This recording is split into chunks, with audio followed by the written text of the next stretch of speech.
What's going on, everybody? Welcome back to the channel. So on the last video that I uploaded, we actually went in on building the AIRRIDE beam that I have for a 58 chassis restoration that we have here. But like I said, that was just the beam itself on the last video. So if you did not watch that video, go ahead and go back and watch it. You can get caught up on all the steps that we did there, and then that'll lead you here. So on this video today, we're actually going to do the rest of it. So we're going to weld on the bottom shock relocators onto the bottom arms.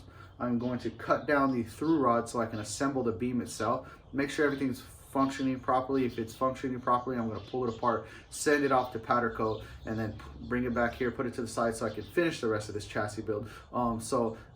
If you do like the video today, go ahead and like, comment, and subscribe to the channel. Hit the bell notifications also, so that way you get a notification when I do upload a new video. So that's pretty much it. Let's go ahead and get into it.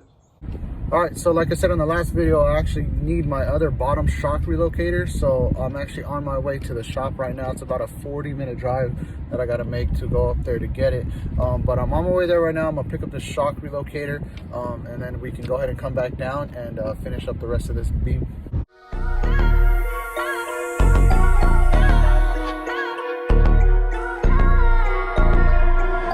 All right, everybody, so I just left the shop right now, picked up the bottom arms.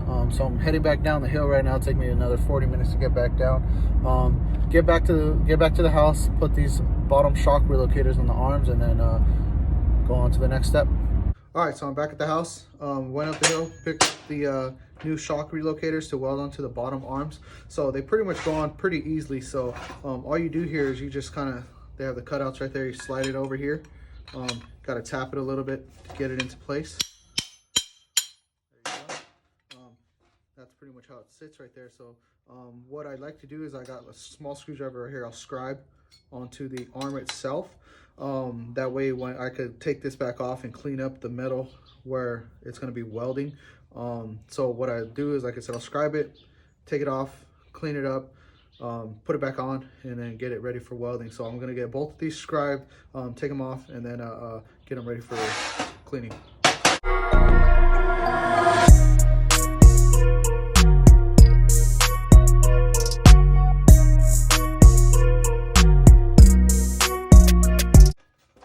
So as you can see, I got the scribe marks here, so I know exactly where it's going to sit. So now I can go through with the wire wheel and a brush, clean these up. I'll clean this up a little bit too, and then I'll hit them with some sandpaper again before I start welding, and then I will hit them with the acetone right before I start welding. So I'm gonna get these cleaned up, and then we'll put them back on and get them ready for welding.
Okay, so I got it all cleaned up now. I got to hit it with a wire wheel, hit it with some sandpaper afterwards to get all the rest of the dirt off. So like I said, all we do now is we're just going to install these onto the arms.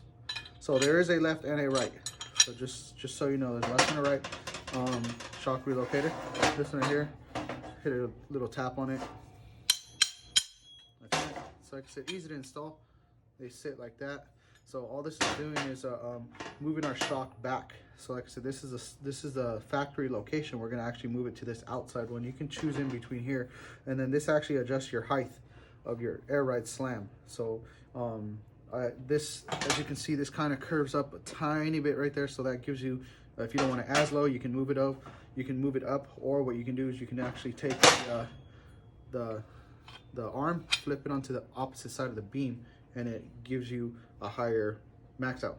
So if you don't want your car to fully sit on the floor, you can swap these over, and then we can hit bottom out on the shock before the car actually hits the floor.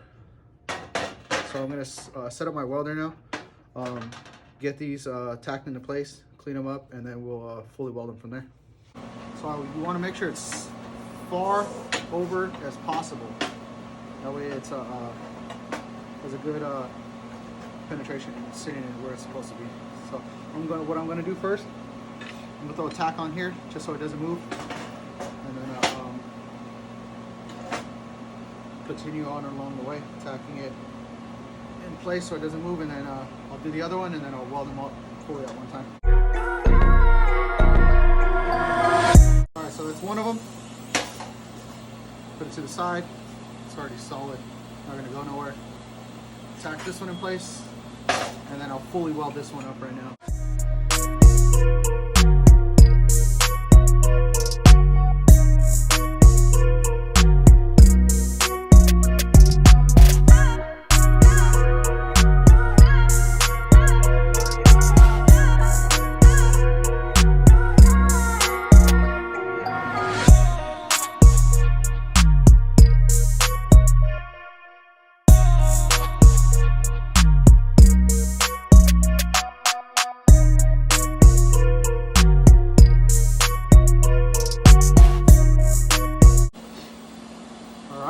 All welded. So that's one. I'm gonna place this over to the side. It's pretty hot. Sharpen my tungsten again real quick, and then I will get back to it. All right, so I got my tungsten cleaned up again. Like I said, when you're TIG welding, the TIG welder itself actually picks up a lot of contaminants. So not perfectly clean metal. So I picked up the contaminants a little bit. So got it sharpened up. I'm gonna continue on welding this one up now.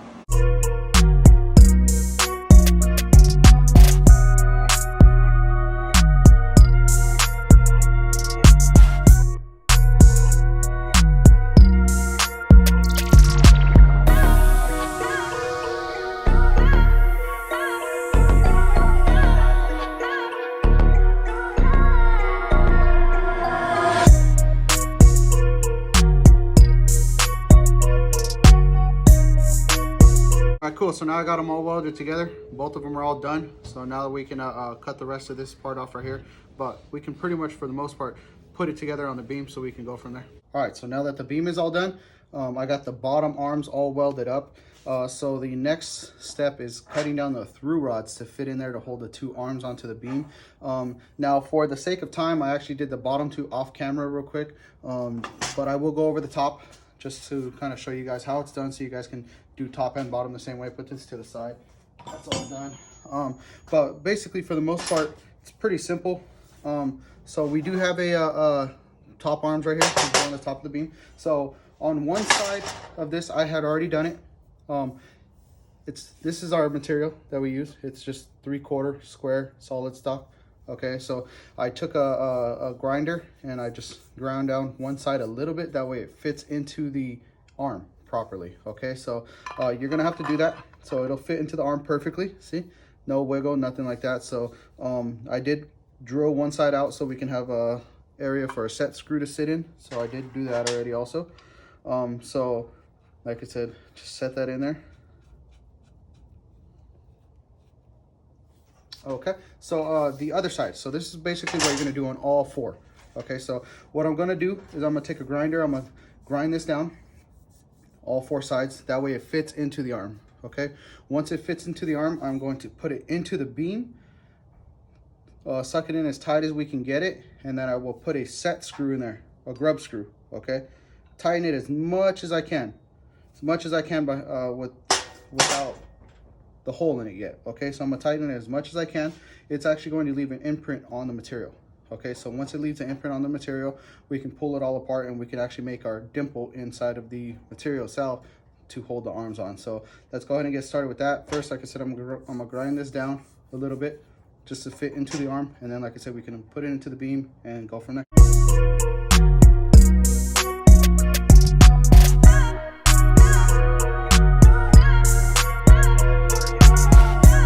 Fits in there nice and tight, doesn't really move. It's also the set screw is going to hold it in place, but we did get it on there. I did want to poke it through a little bit because this is still a little bit too long. So like I said, I'm going to put the other side on. The other side fits perfectly already. I'm going to put it on, put it into the beam.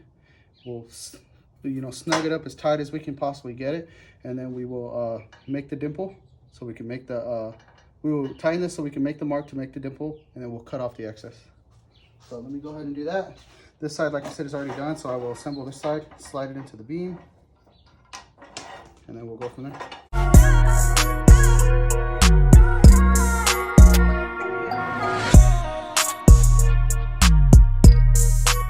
Pretty snug right there. So like I said, what we will do next is just tighten this a little bit. You'll see that it'll leave you an imprint. It'll leave you an imprint on the through rod itself. So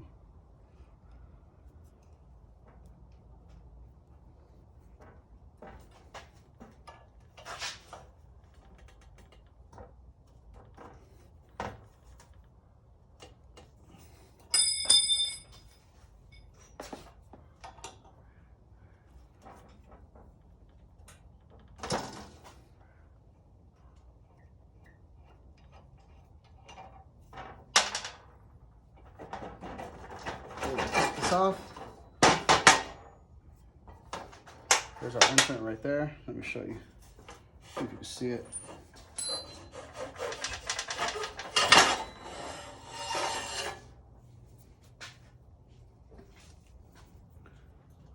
I don't know if you can see it. It's right there. Okay. All right. So I got my assortment of drill bits right here. Try this one right here. Dig into it a little bit. So all I'm gonna do is so what I actually like to do is where the imprint is, go a little bit more in, just a tiny bit more in. That way when we put it all together, tighten this down as tight as we can get it, it'll actually suck it in a little bit more. All right, so that got it my depth that I want. I'm just gonna make the actual hole a little bit bigger.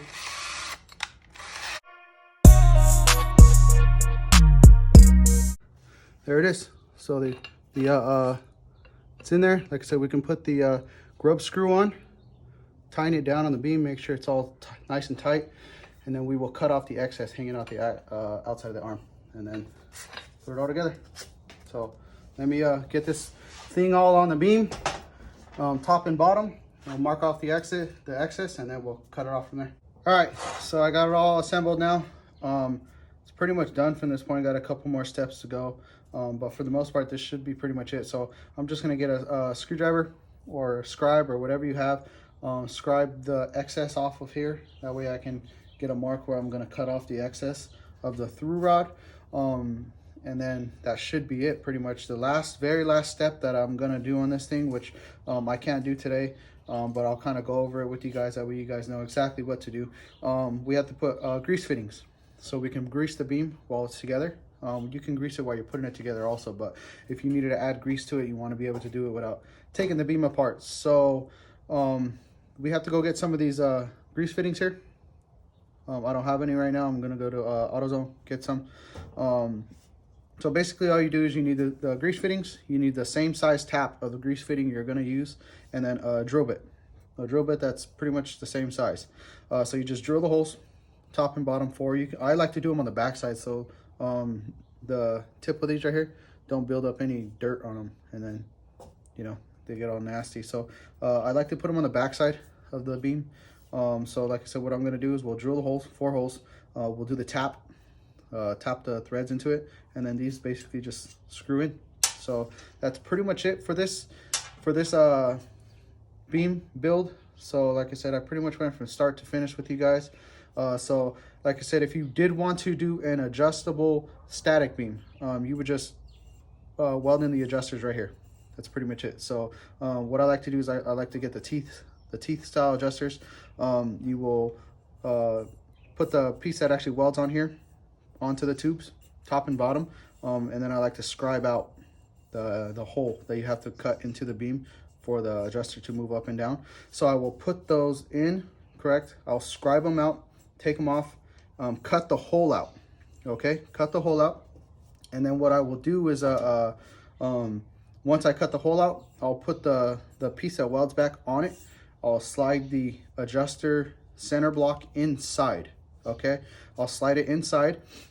I will assemble the adjuster basically like it's done, tighten it down, and it'll keep it where it needs to go, and then you just weld up on the side of the piece that needs to weld to the beam. So that's the only extra step that you have to do if you wanted to go a static beam. I don't like putting adjusters in AIRRIDE beams because when you are AIRRIDE, you do take the center adjuster out, so it's basically just a hole in the center of the beam, and over time they collect dust, dirt, stuff like that. So if you don't keep them properly greased, you start getting issues, you start getting squeaking, stuff like that. So I don't put them in an AIRRIDE beam when I know it's going to be specifically for an AIRRIDE car.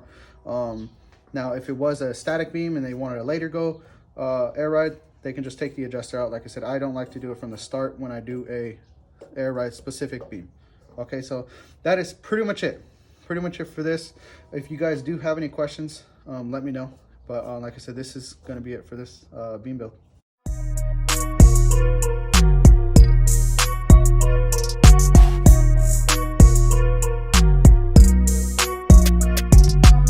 Alright guys, that is it for this video. I did get the whole entire beam built.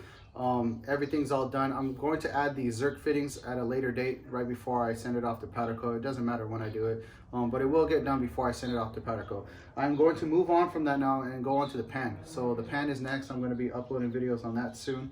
I'm going to be replacing the pan halves on it, and I have to fix the, there's like a hole that they cut on the passenger side tunnel to replace like the clutch pedal tube inside of the tunnel. So they did a really hacked up job on that, so I'm going to repair that, welded the pan halves, and then I will be uploading videos on that also. But if you did like this video, go ahead and like the video, comment, and subscribe. Leave any questions that you have down below. I answer pretty much anything you guys have. But like I said, hit the bell notification also so you can get notifications when I do upload a new video, and stay tuned for the next one.